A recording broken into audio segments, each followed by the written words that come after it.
Okay, so there's a unique experience in men, which is approach anxiety, which is deeply genetic.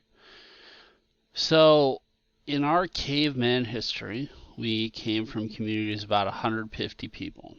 And that means that you have about 8 partners at any given time that are, fertile females that you could produce with.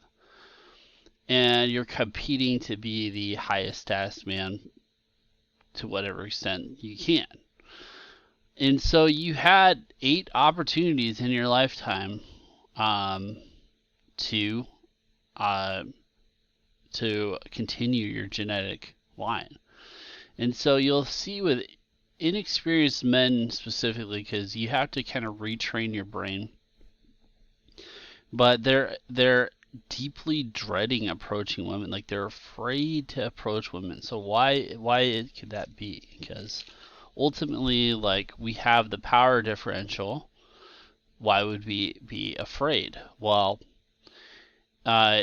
should she judge you a creep or whatever is wrong, like that would have community influence.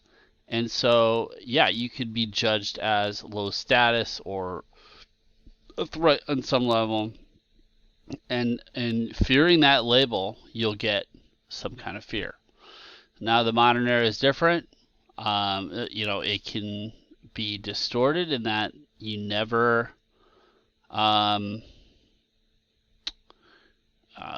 get beyond it, and so you become insulated, and then you don't know how to develop chemistry. And so, when there is a viable relationship, um, you miss out on it because you're not used to the chemistry, and her EXP is going to be much higher than yours because she gets offers all the time.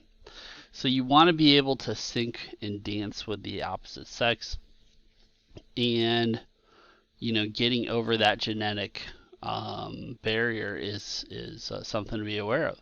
And you can completely invert it, right? So you can't say, "Hey, I'm going to look out for as many rejections as possible. Like I'm just going to get rejection."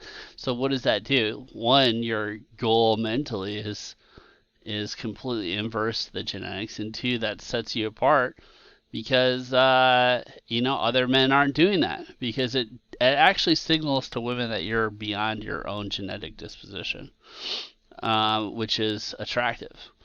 So it's just something to keep in mind and be aware of. If you feel it for a reason, it's there for a reason, and you can definitely get beyond it. So something to be aware of.